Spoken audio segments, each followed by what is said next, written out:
Today on Up Front, the power struggle at the state capitol.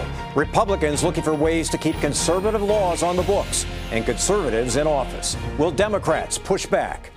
And how will they have Tony Evers back once he takes office? I'll ask Assembly Minority Leader Gordon Hintz next on Up Front. Then a stark warning about Kimberly Clark and the Fox Valley. If it's not done by the end of the month, they're just going to be gone. Senator Alberta Darling on why the Casey incentive deal is in jeopardy. And if you thought the 2018 election was something else, just wait for 2020. Covering the issues important to Wisconsin. This is Up Front with Mike Goucher. Hello again, everyone, and welcome to Up Front. They're already under fire for what some are calling a power play, an attempt to curtail the power of Democratic Governor-elect Tony Evers even before he takes office. But state Republicans are also looking at another possibility, one likely to be just as controversial. Published reports say Republicans are talking about the possibility of changing the date of Wisconsin's 2020 presidential primary so that it wouldn't be held on the same day as a state Supreme Court election. The move would likely improve the chances that conservative Justice Dan Kelly would keep his seat. If that's going to happen, this and other Republican moves would have to be approved in a lame duck session before January 7th, the day Evers is sworn in. At his first news conference since the election, Governor Walker on Thursday left open the possibility that he could sign this legislation, changing the date. With reaction to that and what may be on the table in the lame duck session, I'm joined by Assembly Minority Leader, Democrat Gordon Hintz of Oshkosh. Representative, good to have you back on the program. Great to be here. So what's your reaction to this idea of changing the presidential primary in 2020?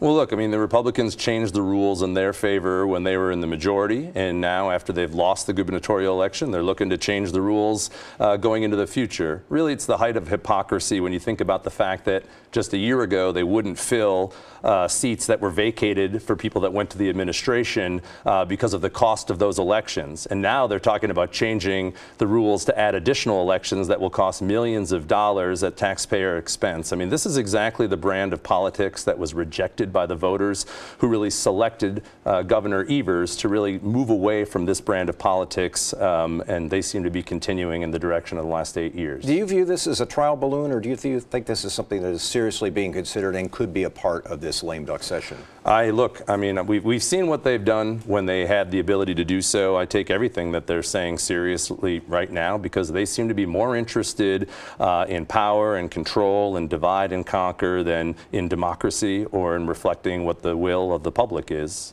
They say we're just protecting the reforms that have been made. Your response?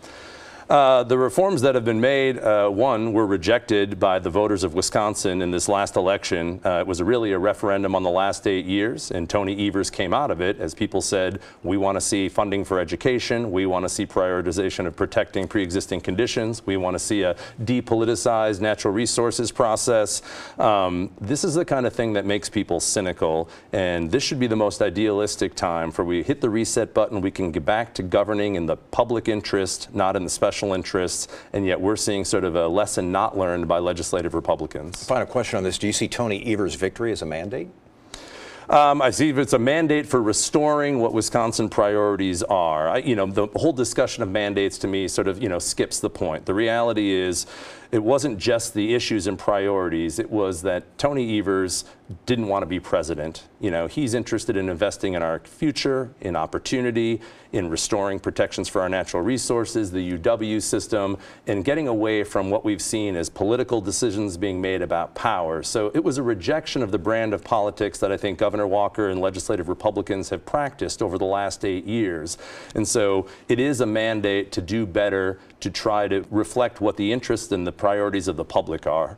What do you do when you're badly outnumbered in the Assembly? What do you do to stop any of this? If there's a lame duck session and Republicans say we want to do this, this, and this, what do you do about it?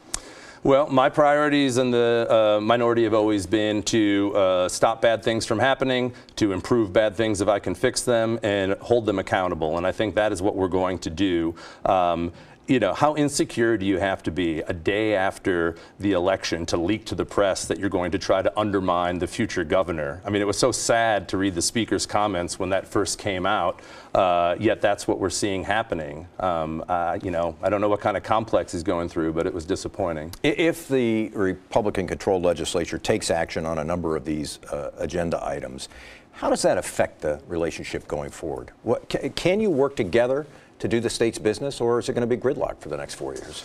Well, that's the choice that everybody has, and I think the most disappointing thing about this is look, the public is usually after each election, they're tired of the attack ads, they're tired. It's a time to hit reset and say, what are the opportunities to work together? And that's what was so encouraging about Tony Evers and his campaign, and immediately afterwards, he identified areas that he thought that we could work together. We can fund transportation, we can look at ways to take the Medicaid expansion. Everybody campaigned on investing in education. He's sitting down with Governor Thompson, and those were his initial comments. And the first thing out of the gate is this, you know, we're going to try to divide and conquer. We're going to try to undermine the checks and balances that we have in place with the executive branch and the legislative branch. And so this is the first time in our state's history that we've ever seen this happen before, where the lame duck session would be about undermining the power and the ability of a democratically elected executive branch. And really, I mean, it's sad and it's disgusting. And the reaction from the public, Republicans and Democrats alike, they're pretty outraged. I wanted to ask you a quick question about Foxconn. You've not been a big fan of the deal as it was constructed. What should happen to Foxconn? Speaker Vos said on this program he's worried that Tony Evers, he wasn't going to let Tony Evers screw it up, in his words. What's going to happen to Foxconn?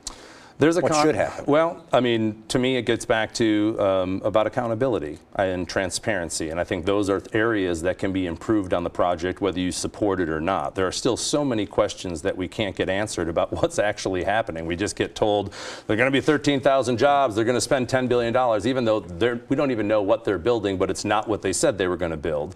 The reality is there's a contract in place. The only way it will stop is if they violate the contract or the state violates the contract. I think Tony Evers is trying to make sure that we get the best deal possible, that they're accountable. If there are things that we can revisit, he certainly will. But you know, really it is about the accountability and enforcement of the things that were said and making sure that they happen, and hopefully improving upon WEDC's bad track record over the last 8 years. Gordon Hintz is the Assembly Minority Leader, the Democrat from Oshkosh. Good to have you back on the program today. Thanks very much for being with us. And next on Upfront, the Republican Senate perspective. Will the state GOP really change the date of an election to help a conservative justice? I'll be asking Republican Senator Alberta Darling. Plus, is the deal to help Kimberly Clark DOA in the state Senate?